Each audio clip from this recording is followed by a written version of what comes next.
there, guys and gals, welcome back to Back Pocket Game Reviews. Now that I have out of the way my top games of 2019, like the games I enjoyed the most out of 2019, we can start on the games that I am most excited for in 2020.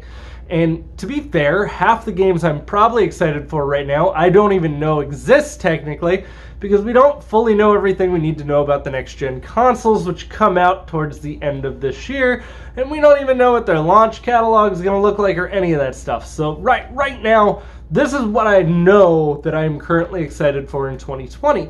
And if we get a lot more information, usually shortly after E3, I'll kind of go through and talk about things I'm really excited for about at E3. So we'll probably go from there this year. I don't know. I kind of just wing things. I'm pretty disorganized, for being fair. With the list, I wouldn't really call this in order.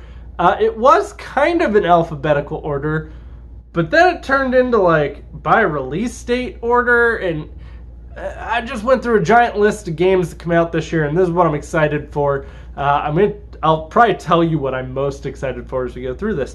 At number 1, we have Animal Crossing New Horizons. And yeah, that is one of the games I am most excited for this year. I love the Animal Crossing franchise. I like those life simulator games. I play Harvest Moon, and Animal Crossing is a cutesier, more relaxing version of Harvest Moon. Harvest Moon actually can be kind of stressful because you got to manage animals and all this other crap that you've got to balance. You don't got that in Animal Crossing. You're running around catching bugs and shit just to decorate and pay off your home loan. I wish I could catch bugs to pay off my home loan in real life, but guess what? It doesn't work that way. I have to work 40 hours a week to do that, and it's not catching bugs, okay? Number 2, Cyberpunk 2077. This is the next game that's coming out from the CD Projekt Red, the creators of the Witcher franchise, and we all know I love The Witcher, seeing as that I've bought it on the Xbox One, PS4, so I can play it in 4K, and the Switch now, which looks like a potato, but I can play it wherever I'm at, and I'm fine with that looking like a potato because it runs perfectly smooth. Like, when I say perfectly smooth, I mean the thing runs buttery smooth. It just looks like a turd. It still looks okay. But compared to seeing it like 4K, and I get it, I have PS4 Pro, it's checkerboarded 4K, it's not even true 4K. But compared to that, it looks like a turd. But it runs really well, and it's The Witcher, so you know, and it works. But Cyberpunk 2077, really excited for that. I'm hoping they don't let me down. It takes place in this kind of utopian universe. You can cybernetically augment your being however you would like, and yeah. Keanu Reeves is in it too, which, that's exciting, right? Who doesn't like Keanu Reeves? Number 3, The Last of Us Part 2. So, The Last of Us was a game I actually didn't play until I bought a PS4, which, those of you who've been around since I started my YouTube kind of randomly took off on me, just out of nowhere, and I made a pretty decent amount my first month getting a paycheck from YouTube. So I went out and I bought a PS4 because I was like, well, if I really want to be a full game review channel, I gotta own all of the gaming systems. It's something I gotta do, and I always usually buy both, but I went out and bought a PS4 Pro and 4K TV, and then I bought an Elgato so I could stream. And one of the first games that I really tried to stream or do a playthrough of was, well, The Last of Us. And that was my first time playing it, and it's an incredible story. It's amazing how well that's done, and I love Naughty Dog. I'm a big fan of the Uncharted games, so I like Jak and Daxter back in the day, so obviously I was very excited to finally play it. I had sold my PS3 by the time The Last of Us came out, because it came out very late in the PlayStation's lifespan. Like, the new consoles were not too far off in the distance at that point. And I just didn't play my PS3 that much. I mainly bought my PS3 because I wanted to play Metal Gear Solid 4. Is that so wrong? I'm a big Metal Gear guy. But Last of Us Part 2 comes out this year. You should all be very excited about that. Get hyped. Get hyped, boy. Finally get to find out what happened to Joel and Ellie, and the Fireflies, and all that good stuff. At number 4, I know, here we go, Nick and his JRPGs again. Bravely Default 2. So Bravely Default is a game that I absolutely love. I know I've told you numerous times I don't play a lot of JRPGs. The art style of that really caught my eye back when I had a 3DS. I believe it came out while I was still working at GameStop, if I remember correctly. Pretty sure I was still working at GameStop when it released. And the opening cutscene is like this AR cutscene. It's really cool. awesomely well done game. It's like a traditional old school JRPG, which I do like old school RPGs. So it was obvious that I was probably going to like that. Like Final Fantasy VII, those kinds of things. I do enjoy those. Again, I just usually think they're a little simplistic. But Bravely Default has this really interesting system where you can default the move, build it up, so on and so forth. But the art style is really what caught me with Bravely Default, and I'm really excited to see a new one coming out because I didn't get to play Bravely Second. I didn't pick it up. I sat on the pot, not shitting. I don't know how else to say that to you, but I was sitting on the toilet, just never took my shit. So, Bravely Default 2 comes out this year. Not to be confused with Bravely Second. It's a really weird timeline, right? And then number 5, actually there's 2 games that are going to make you wonder what the hell year are we living in. But at number 5, Destroy All Humans. Destroy All Humans is a really fun game where you run around as a little alien man who literally can shoot anal probes out of his gun straight up in, and it will pop out brains, which he then uses to upgrade his stuff. Yes, he anal probes you to pop your brain out so he can upgrade his stuff. Also, one of the people who plays in it is also one of the voices from Invader Zim. He's a very popular voice actor, but it's a very comedical game. It doesn't take itself too seriously. The original ones came out back on the PS2 and the Xbox original time period, right in that area, and they haven't made a sequel since. No, there was one on the 360. There was one on the 360. It wasn't as good as the originals. It was still alright, but it wasn't as good as the originals. So I am really excited to see a new one come out. I'm really excited because THQ really doesn't have anything to do with this, which is sad to a degree because THQ did make some good games, but this also gives it a chance to flourish under a different developer who may actually take better care of this game. And I get certain parts of THQ still exist, but it's not still THQ. It's really, that's even more convoluted to explain to you, but Destroy All Humans, you should look really forward to it. You get to shoot people's brains out with anal probes. Be happy, guys. Be happy. What a world we live in. Next up on the list, Dying Light 2. I know I've said that I'm pretty sure in my 2019 games video, I stated that I wasn't super excited about Days Gone because there's been so many zombie games. These are zombie games I was already invested in, like The Last of Us Part 2, Dying Light 2. I was already invested in them, so yes, I'm excited to see them. Dying Light is a very interesting franchise to me. It's a lot of fun. It's first person. You do parkour. Parkour. Look what I can do. Stop it, Stuart. I'm in my dark place. Next up on the list, 7. No More Heroes 3. However, I'd really like to get to play through No More Heroes 1 and 2 before I get to play this. No More Heroes came out on the Wii. I sold my Wii by the time that had released and became even a kind of topic of conversation. Then it came out for the PS Move, but I was so infuriated with my PS Move and how it would always lose sync constantly that I couldn't bring myself to pick up No More Heroes.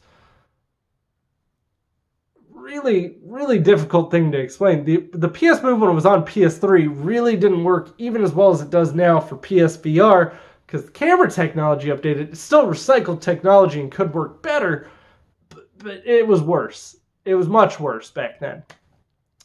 Next up on the list. Oh, by the way, No More Heroes is a really weird game. Like, it's super weird. I'm pretty sure it's the same people that do Lollipop Chainsaw, if I'm not mistaken. Suda51? I think it's Suda51. I might be wrong on that, though. You let me know in the comments down below. Call me stupid down there, please. Next up, number 8, Psychonauts 2. If you haven't played Psychonauts at this point in time, I really don't know what you're doing with your life. Like, this is one of those games that comes up in conversation and is as well regarded as, like, Half-Life. It is. If you haven't played it, just pick it up. I mean, it's available on the PlayStation. You can get it right now on your PS4. I know you got one. And if you don't got one of those, you probably got a gaming PC, so get it on that. Hasn't come to Nintendo Switch yet. I'm sure it will, because God knows they love porting over anything that's not new on the Nintendo Switch. Some new games, like, I still love my Switch. Don't take that as me hating on the Switch. I still love my Switch. But Psychonauts 2 comes out this year. Very excited to see how that goes. You also get to hear someone say the word Van Buren a whole bunch of times. Some of you probably got that joke. Number 9, Streets of Rage 4. So back in the day, I was a huge Sega fanboy. Yeah, I know. My first game console was an NES, and then my second game console was the Sega Genesis. Because back then, Sega was the 90s, and Sega does what Nintendo don't. And then my next console was an N64. Really weird how I had one Sega just cushioned in between. I also had a Dreamcast. Dreamcast was fantastic. Sega just had a whole bunch of flops in between the Genesis and the Dreamcast. And arguably, some people would still tell you the Dreamcast is a flop. They're wrong, they're stupid, and they don't know what they're talking about.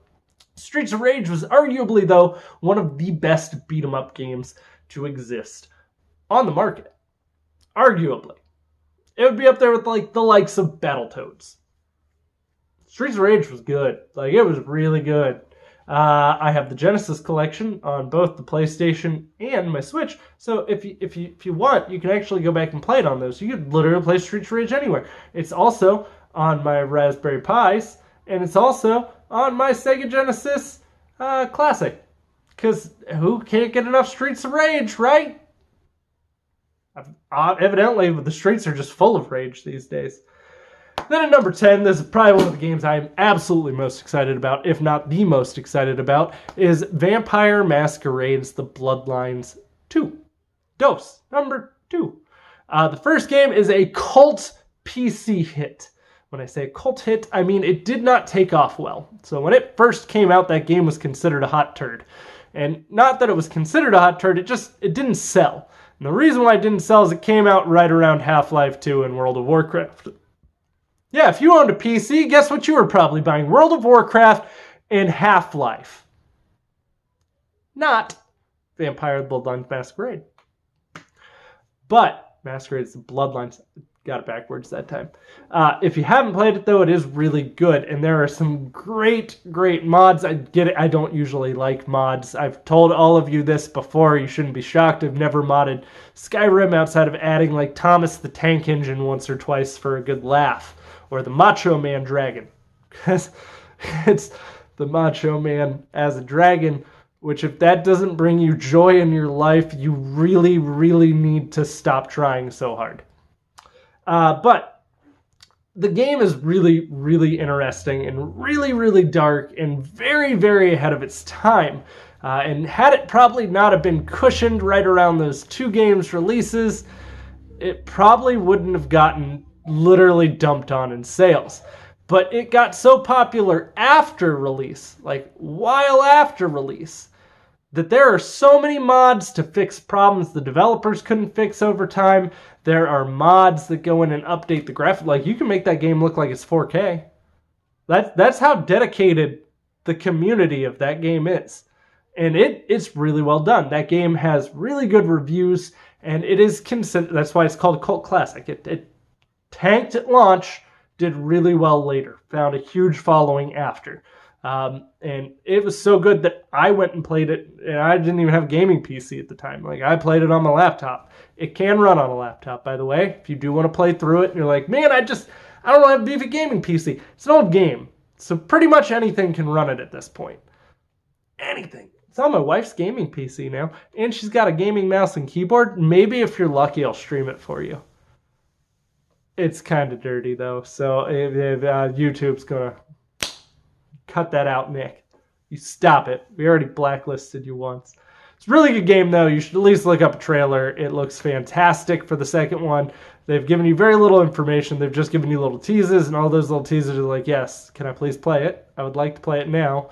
And most of the information is about, like, the classes and stuff like that. So, guys, I am curious to hear from you. Down below in the comments, there's a place where you can write stuff. Down there, yes.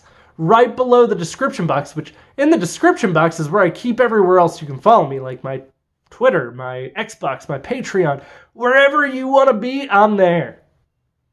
Yeah, just like that. But down below, you can let me know what games you're most excited for this year. What are you most anticipating for 2020? We've got 2 new consoles coming out, so you probably still don't even know the lineup, just like I don't know the lineup. And we still got to talk about which console should I be going with. and why. I haven't even gotten to that yet. But also, if you're new here, don't forget to click the subscribe button. That is below my face. It's like down here somewhere. Unless this image is mirrored, then it's over here, but only God knows. But you should, somewhere down there, just click the subscribe, then ding the bell. If you ding the bell, you make me a happy boy. Don't you want that? You want me to be happy, right? Also, don't forget to click thumbs up if you enjoyed the video.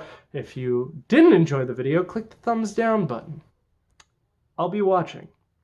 Guys, I'll have plenty more content coming for you, so stick around.